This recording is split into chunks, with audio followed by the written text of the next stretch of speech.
Well, I've got ground control to Major Tom. How about the Genie? Genie. Well, guess who we're going to be talking to next? I have no idea. Well, I can tell you. Well, let me know when you're ready. I'm ready. Here we go. Hi, this is Brian White. Welcome to Season 1, Episode 12 of Celebrity Soul Speak with Brian and Rene. David Bowie. My wife Rene is a medium, and I've been a radio personality for over 50 years. The other side established communication with us because they wish to stay in touch with this dimension. They know I truly love and respect the music and the artists to perform it, and Rene is a huge music fan as well. We started this podcast and have been interviewing celebrities that have passed over, and we're giving them a platform, and they have a lot to say, and we're in contact and passing along their thoughts. Rockstar David Bowie's first hit was the song Space Oddity in 1969. The original pop chameleon, Bowie became a fantastical sci-fi character for his breakout Ziggy Stardust album. He later co-wrote Fame with Carlos Alomar and John Lennon, which became his first American #1 single in 75. An accomplished actor, Bowie starred in The Man Who Fell to Earth in 76. He was inducted into the Rock and Roll Hall of Fame in 96. Shortly after releasing his final album, Bowie died from cancer on January 10th, 2016. And David Bowie is here. Oh man, hey David. Hey yourself. I see that the two of you are creating quite a ruckus, asking all sorts of dangerous questions here. That's us, the dangerous duo. We're opening up the dialogue on topics that we feel are beneficial to our celebrity souls, as well as those who are still here. Actually, we have 3 reasons for doing this podcast. We want to help people see that there is life after death, that we don't die. We just move along. We just move on. We want to tell your story from your viewpoint, and we want to raise awareness about the treatment of artists. People don't understand how poorly artists are treated. Nobody knows it, and you can't do anything about it if you don't know it. So that's part of the reason we're doing this also. David says, that would be refreshing, being able to say what I want about how things really were. There is a dark place, and I am a person that has gone all the way into that and got all the way back out. I could have very easily fallen into that trap. I was so close to death so many times. And I was with so many people who encouraged my lack of control that I could have easily passed at 20, 30, or 40. I was in such a place where I thought that feeling terrible was just how you felt. I didn't realize that you could feel better. There is a place that I think that every performer hits where they say there's nothing inside of me. I can't even remember the lyrics anymore. I don't remember my notes. And I think that you get to that place where you have someone look at you and say, that's it for you. Go sit underneath a tree somewhere. Go home and eat 3 squares. Figure yourself out. You're out of the game for a while. Well, I was lucky to find people like that. I think it's quite a tremendous thing that you're doing here, looking at reconstructing people's lives and figuring out what happened, what went wrong, what could have gone right. It's a musical detective show you've got going on. Leave it up to David Bowie to come up with that. David says, if I was still there, I'd love to play the lead character and have a fedora and cigarette. I accomplished what I was sent there for. I had a great life. Then I got sick. I knew I was dying. I just let go.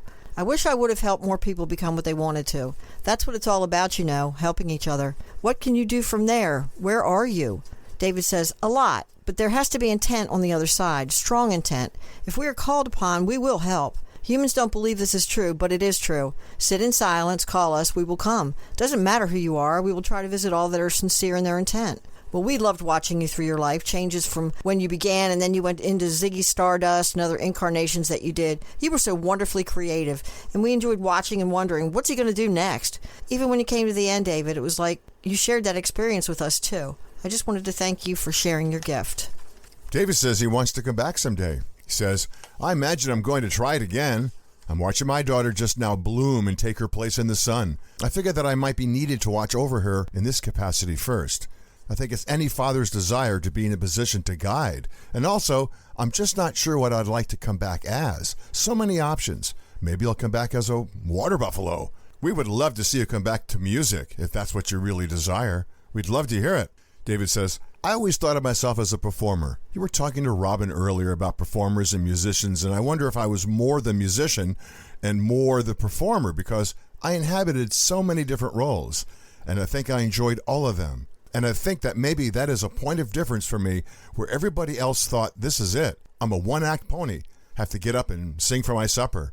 I always thought that I could write poetry or go act in a movie or glam it up at a club. I didn't feel locked into one particular identity. The only thing I think is that I surrounded myself with other musicians. Do you see what I'm saying? That there was like this fraternity of people who understood. And when we couldn't take care of ourselves, they stood up for us. And I think that a lot of these performers have all of these people surrounding them, security and managers and photographers, and you're surrounded by people whose lifestyles are dependent on you getting up on stage and performing. If you don't perform, they don't eat. And so why would they tell you that you look unhealthy? Why would they tell you you should take an extended break? It doesn't matter to them that you're collapsing on stage. It doesn't matter to them that you're vomiting or that you can't wake up. They need you to pay for their houses, their cars, their trips. But I didn't have that. I have people around me who said, well, that's it for you. You get to come and stay at my house for 2 or 3 weeks and get your strength back.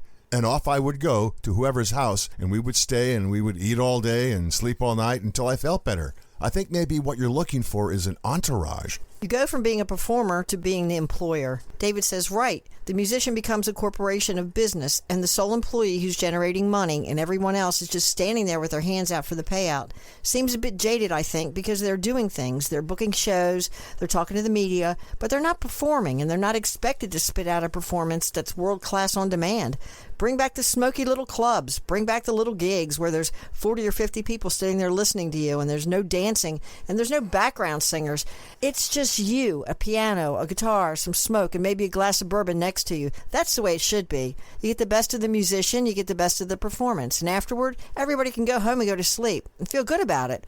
I just want to get back to that. David has been here, but not so much. Just his family from time to time, and they're doing well. David says, I trust them to do the things that they do, so I prefer to watch and see how they're getting along. Are you writing and singing? Yes, I'm still singing, of course. That's in my blood. The writing, I do some, mostly just things that I'm proud of when I'm singing, but I enjoy it. And it comes so easily because there's no pressure. David, we are so honored to speak with you. Will you speak with us again? There's so much more to ask. David says, sure. Thank you so much, David. Thank you, David. Hi, this is Brian White. Thanks for joining us. Join Celebrity Souls Speak on Facebook at facebook.com/The Celebrity Souls Speak. And check out Rene's blog at commonsenseinwilmingtonnc.blogspot.com. Sense spelled CENTS.